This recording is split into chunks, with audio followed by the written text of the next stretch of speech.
एक बार भगवान भोलेनाथ कैलाश पर्वत पर ध्यान लगाए बैठे थे। जब उनका ध्यान टूटा तो उन्होंने नंदी से पूछा कि आज देवी पार्वती नहीं दिखाई दे रही है। तो नंदी ने कहा कि भोलेनाथ आज वो अपने कक्ष से बाहर ही नहीं निकली। आज वो आपकी पूजा के लिए उपस्थित नहीं हुई। तब भोलेनाथ ने नंदी से कहा कि वो क्यों उपस्थित नहीं हुई। तब नंदी ने कहा कि मुझे पूछने का साहस ही नहीं हुआ। तब भगवान भोलेनाथ स्वयं माता पार्वती के कक्ष में गए और कैलाश पर्वत पर उपस्थित न होने का कारण पूछा। देवी पार्वती उस समय बहुत व्याकुल थी। हर हर महादेव भोलेनाथ तो सब कुछ पहले से ही जानते थे। उन्होंने माता पार्वती से कहा कि गगन विहार करके तुम्हारा मन प्रफुल्लित हो जाता है, आथ चलो गगन विहार करते हैं। दोनों गगन विहार के लिए निकल पड़ते हैं। तो रास्ते में माता पार्वती ने अपनी दिव्य दृष्टि से देखा कि बैकुंठ लोक, ब्रह्मलोक तथा स्वर्ग लोक में सभी सुखपूर्वक अपना जीवन बिता रहे हैं। तब माता पार्वती ने भगवान भोलेनाथ से कहा कि आप तपस्वियों की भांति जीवन क्यों बिता रहे हैं।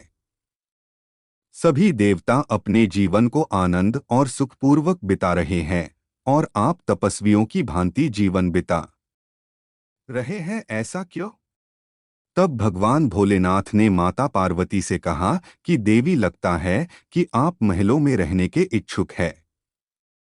हर हर महादेव, आपने क्या सोचकर हमसे विवाह किया था? हम तो वैरागी तथा सन्यासी हैं, हमारे लिए ये सभी सुख सुविधाएं नहीं है। तब माता पार्वती के बहुत कहने पर भगवान भोलेनाथ ने स्वर्ण नगरी लंका का निर्माण किया था। वह लंका सोने की थी तथा बहुत भव्य और सुंदर थी। तब माता पार्वती ने कहा कि चलिए अब हम दोनों इस लंका में निवास करते हैं। भगवान भोलेनाथ ने पार्वती से कहा कि देवी, जब भी किसी नए भवन का निर्माण होता है तब उसमें श्रेष्ठ आचार्य को बुलाकर पूजन कराया जाता है। उसके बाद ही वह महल रहने योग्य होता है।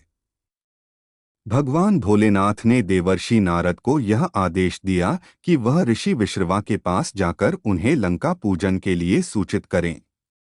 माता पार्वती ने देवर्षि नारद से कहा कि आचार्य को अपनी दिव्य शक्ति का प्रयोग करके आपको लाना है। उधर ऋषि विश्रवा शिव आराधना कर रहे थे। ऋषि विश्रवा की पत्नी केकसी दैत्यराज सुमाली की पुत्री थी। दैत्य की पुत्री होने की वजह से उसके अंदर एक दैत्य के समस्त गुण मौजूद थे। नारद ऋषि विश्रवा के पास गए और लंका पूजन के लिए सूचना दी। ऋषि विश्रवा के साथ उनकी पत्नी केकसी भी लंका पूजन में गई। जब लंका पूजन हो रहा था उस समय ऋषि विश्रवा की पत्नी केकसी लंका नगरी को देखकर लालच में आ गई। वह मन ही मन सोच रही थी कि यदि यह स्वर्ण नगरी लंका मुझे मिल जाए तो मैं सुखी से इस लंका में रहूंगी।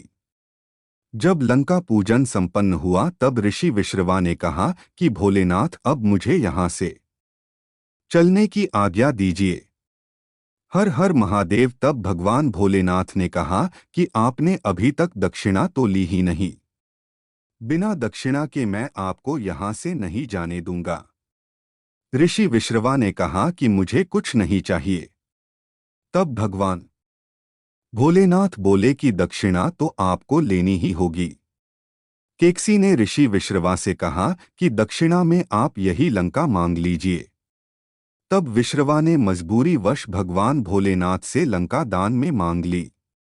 भगवान भोलेनाथ ने ऋषि विश्रवा को लंका दान में दे दी। यह सुनकर माता पार्वती क्रोधित हो गई। उन्होंने ऋषि विश्रवा को श्राप दिया कि हे लोभी ब्राह्मण, तूने अपनी पत्नी के कहने पर मेरी कल्पना, मेरे प्रेम इस लंका को मुझसे छीन लिया है। आथ मैं तुझे श्राप देती हूँ कि तू और तेरा वंश इस लंका का सुख भोग कर पाएगा।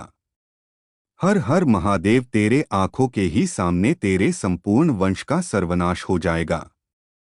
यह सुनकर ऋषि विश्रवा भयभीत हो गए और पत्नी केकसी को लेकर लंका से जाने लगे। तब नारद ने विश्रवा से कहा कि हे ऋषिवर, आप कहाँ जा रहे हैं? आप यही रहिए, प्रस्थान तो हमको करना है। तब भगवान भोलेनाथ ने कहा कि अब यह लंका नगरी एक श्रापित नगरी बन गई है, अतः हम सबको तुरंत यहाँ से प्रस्थान करना चाहिए। यह कहकर सभी देवता उस महल को छोड़कर चले गए। हर हर महादेव, जय श्री राम।